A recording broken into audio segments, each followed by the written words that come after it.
सरल होना सरल क्यों नहीं है? सरल होना सरल क्यों नहीं है? इतना कठिन क्यों है? कहते हैं कि प्राण और प्रकृति साथ में जाते हैं, तो क्या व्यक्ति अपनी प्रकृति स्वभाव को बदल सकता है? अगर बदल सकता है तो कैसे? सरल होना कठिन है।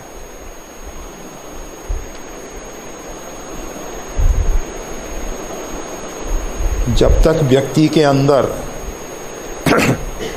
संतत्व नहीं प्रकट होता, क्योंकि संत सरल चित्त, संतों का सरल चित्त होता है।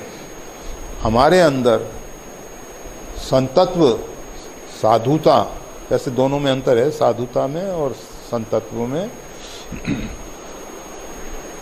ये प्रकट होना चाहिए, ये प्रकट होना चाहिए। और जब साधु बनना बहुत कठिन है, संत बनना बहुत कठिन है, सरल होना बहुत कठिन है, परंतु असंभव नहीं है। वेश बनाना तो बहुत सरल है, और वेश के प्रताप से, वेश प्रताप पूज्य ही थे। भगवान का वेश ऐसा है जो वंदनीय है, पूजनीय है, परंतु जब तक हमारे अंदर साधुता नहीं आती, भगवान श्री राम विभीषण जैसे साधारण रूप में देखा जाए करत राज लंका, लंका में राजकार्य संभालते थे, अपने भक्ति भाव में लगे रहते थे, और गृहस्थ आश्रम की मर्यादा के अनुसार उनकी बच्चियाँ इत्यादि भी जो भगवती सीता जी के पास जाती थी, तो ऐसा प्राचीन आर्ष ग्रंथों में उल्लेख है। तो सब ठीक है, उनका परिवार अच्छा है। गोस्वामी तुलसीदास जी ने रामचरितमानस में भगवान श्री राम के मुखारबिंद से स्पष्ट करवाया, तुम सारी के संत प्रिय मोरे, धरऊं देह नहीं आनी हो।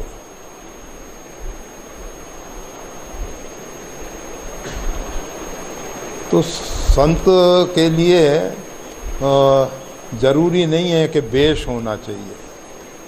हाँ, वेश के साथ अगर संतत्व है तो जैसा कहा जाता है सोने में सुगंध, मणि कांचन योग।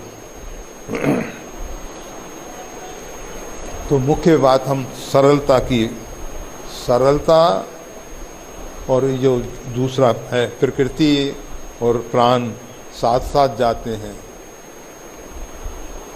ये लोकोक्ति कितनी सही है? प्रकृति पूर्ण रूप में भले ही ना बदले, परंतु काफ़ी कुछ परिवर्तन हो जाता है। ऐसा नहीं है कि बिल्कुल बदल ही नहीं सकते। गोस्वामी तुलसीदास जी स्पष्ट कहते हैं, काक होई पिक बकऊ मराला, सुनी आचरज करे जन कोई, सत्संगत महिमा नहीं होई। सत्संग की महिमा ही ऐसी है कि जो काकवत आचरण करने वालों को कोयल के सदृश मधुर भाषी बना देते हैं। बगले जो मछलियों की तरफ अपना ध्यान एकाग्र करता है, वो हंसवत होके क्षीर नीर का विवेक करते हुए और उसके जीवन में देखा जाता है। तो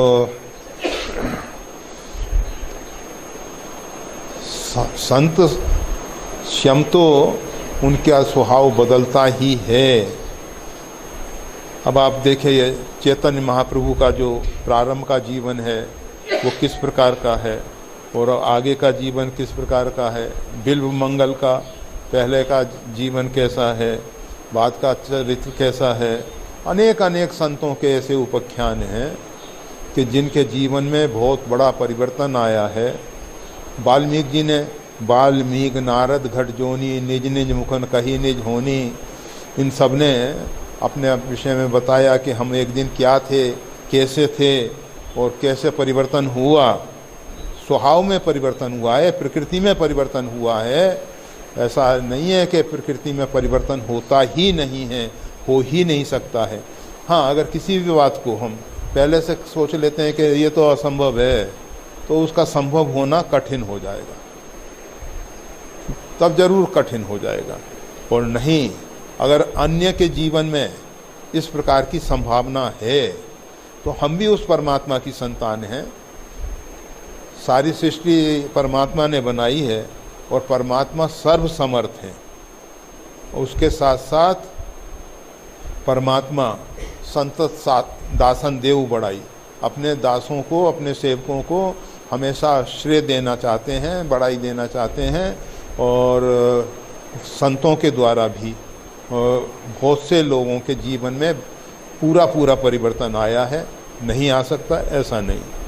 तो इसके लिए उपाय बस इतना ही है, हम सत्संग करें। सत्संग का अर्थ कथा वार्ता तक ही सीमित नहीं है। सत्संग को बहुत सीमित दायरे में बांध देना होगा। अगर हम कथा वार्ता तक ही उसको मानते हैं तो हम हमेशा कहा करते हैं, नाम लंकनी एक निश्चरी, सोह का चलस मोई नींद्री, जाने नहीं मरम सठ मोरा, मोर आहार लंक कर चोरा। हम स्वयं इसका लंक कर चोरा, ये रामचरितमानस गीता प्रेस में पाठ है, मोर आहार जहाँ लगी चोरा। पर वो हमारा पुराना अभ्यास जैसा भी है, मोर आहार लंक कर चोरा, जो हनुमान जी को चोर कह रही थी। और हनुमान जी महाराज ने एक प्रयोग किया कि इसने दुष्ट रावण की अधीनता स्वीकार करके अपने जीवन में जो दुष्ट स्वभाव को स्वीकार कर रखा है, इसको बदलने के लिए एक प्रयोग किया। मुष्टि का एक महाकपि हनि और रुधिर बमत धरणी ढनमनी। रुधिर का बमन करते हुए भूमि पे गिरती है और एकदम परिवर्तन हो गया, एकदम परिवर्तन हो गया। पुनि संभार उठी सो लंका। वो लंका की जो अधिष्ठाती देवी है, जिसको पहले पूर्व में लंकनी नाम से संबोधित कर रहे थे गोस्वामी तुलसीदास जी महाराज, वो कहते हैं ये लंकनी और कोई नहीं है, ये तो लंका की अधिष्ठाती देवी है। पुनि संभार उठी सो लंका। वीडियो देखने के लिए धन्यवाद। श्री गुरुदेव की वाणी का और ज्यादा लाभ लेने के लिए कृपया हमारे चैनल को लाइक और सब्सक्राइब करना ना भूले। चैनल का लिंक डिस्क्रिप्शन बॉक्स में उपलब्ध है। जय श्री राम।